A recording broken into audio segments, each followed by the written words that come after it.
El hecho político del momento lo constituye la decisión del presidente Álvaro Uribe Vélez de convocar una asamblea de su partido, el del Centro Democrático, que sea suficientemente representativa, que le dé oportunidades a todos los precandidatos para tomar ese tema, el tema de las precandidaturas. Y eso lo hace el presidente Uribe por una razón pragmática elemental. Las cosas como venían iban camino de un desastre. No puede ser que 3 precandidatos se sigan disputando una audiencia que no existe. Lo mismo que Pirandello habló de 7 personajes en busca de autor, habría aquí 3 personajes en búsqueda de una audiencia inexistente. Los precandidatos uribistas, ¿qué son hoy? Todavía, en este momento, nada. Nada. ¿Qué representan? Nada. Representan una aspiración personal. Representan la posibilidad de que el día de mañana, por un mecanismo eficiente, se conviertan en candidatos del Centro Democrático, en cuyo caso pasarían de ser nada a ser mucho, muchísimo, a ser los factores fundamentales de la política colombiana y a constituirse en una esperanza para la nación. Por razones que desconocemos, los precandidatos habían optado el camino de una consulta popular, en la que tenía especial interés el exgobernador de Antioquia y expresidente del Congreso, Luis Alfredo Ramos. Una vez que se produjo la infame detención de Luis Alfredo Ramos y que quedó por fuera de la lucha política, desaparecía ese interés marcado de uno de los actores fundamentales de la política uribista en una consulta popular, y quedaba por tomar una decisión de fondo que no podía ser otra que la que acaba de tomar el presidente Uribe. Estos precandidatos uribistas se reparten de manera muy grave para la imagen del uribismo una favorabilidad incipiente, indecisa, errática, que los lleva a todos tener el 14 o el 11 o el 7% de favorabilidad, lo que no significa nada. ¿Y favorabilidad de quién y ante qué? Eso no representa nada. Y una consulta popular está visto y ya se están viendo las orejitas del lobo por allá en las frondas de la espesura. La utiliza la oposición para elegir el candidato que le convenga, es decir, el candidato más débil, el candidato más frágil. Por eso, los candidatos a la presidencia los elige el partido, aquí y en cualquier parte donde los partidos existan. La consulta popular, que convoca a todos los colombianos, los que son de ese partido y los que no lo son, y sus contradictores y sus enemigos, a elegir el candidato del partido, constituyen un contrasentido. El partido es una parte de la opinión nacional, que tiene una organización, que tiene una estructura y que propugna unas tesis fundamentales que son las que deben caracterizarlo ante la opinión pública. Y ese partido se tiene que jugar su suerte en actos de partido, no en actos que no son de partido. La consulta popular está abierta a todos y en ellas participan todos. Y eso la hace nada confiable. Pero además, el país no está para demoras, el país no está para dilaciones. Aquí estamos en momentos de una crisis enorme, crisis de fe, crisis de confianza, crisis de gobernabilidad en su aspecto sustantivo. A veces el presidente de la República, a base de mermelada, la que reparte en todas direcciones, consigue tener unas mayorías en el Parlamento, sin ningún acuerdo en lo fundamental. ¿Se atrevería alguien a decirnos en qué consiste el santismo? ¿Cuál es el modelo de Estado que pregona? ¿Cuáles son los elementos fundamentales de un credo ideológico que realmente lo sea?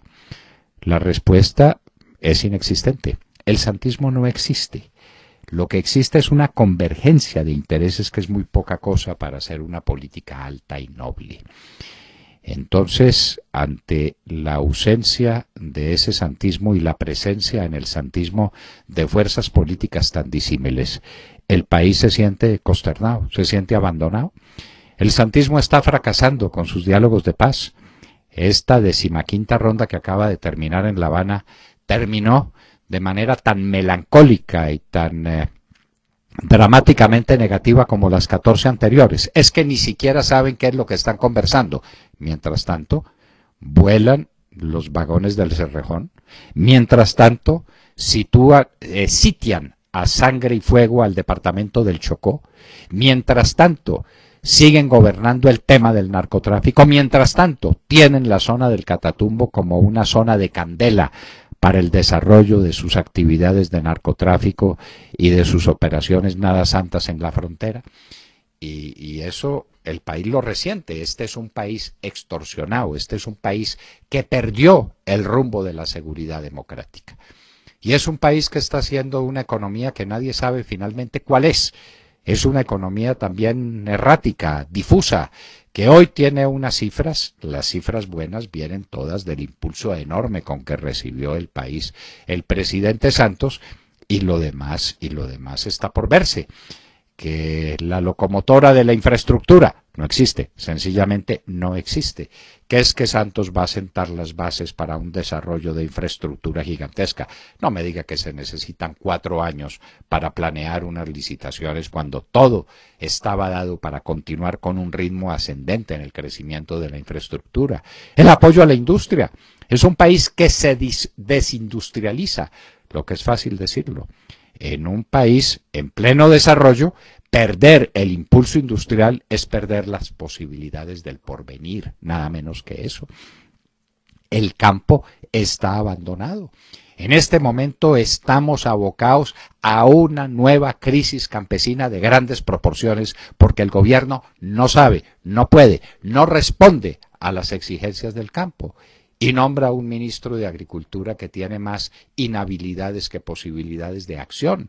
Es que el gobierno definitivamente no sabe dónde está parado. Y así seguiríamos haciendo la lista interminable de los fracasos del gobierno que conducen a una situación insostenible en la vida nacional. Necesitamos un candidato y lo necesitamos ya. Y lo necesitamos con unión del centro democrático. Se están planteando voces de disidencia a la tesis del presidente Uribe. Extraño. Y extraño que se le adjudiquen a Francisco Santos Calderón, quien es el primer enemigo de la consulta popular. Él personalmente nos entregó un largo documento en el que pedía una elección inmediata del candidato a la presidencia uribista. No puede ser que haya cambiado de mood y de parecer en tan breve espacio, sobre todo cuando las circunstancias del momento demandan una solución. Y la solución es la gran asamblea, una asamblea conformada toda por gente que caracterizadamente representa el uribismo, que no tiene esa caracterización por su adhesión a un candidato o al otro. Ninguno de los candidatos al Congreso fue escogido porque fuera santista o zuluaguista o trujillista, en absoluto.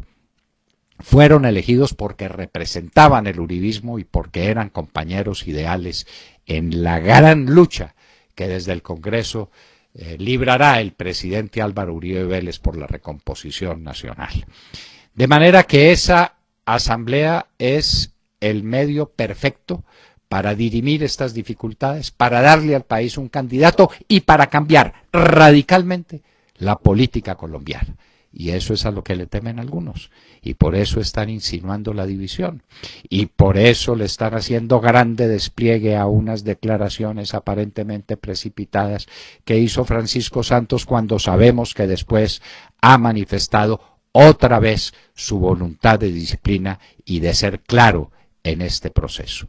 Una asamblea uribista para finales de este mes de octubre es la gran respuesta que al país le da el partido que preside un hombre que se constituye en la esperanza, en el norte, en el faro de luz, en medio de las tinieblas. Asamblea ya y unión del partido uribista siempre. Acaban de escuchar el editorial del doctor Fernando Londoño en La Hora de la Verdad en Radio Red a las 7 de la mañana, 25 minutos.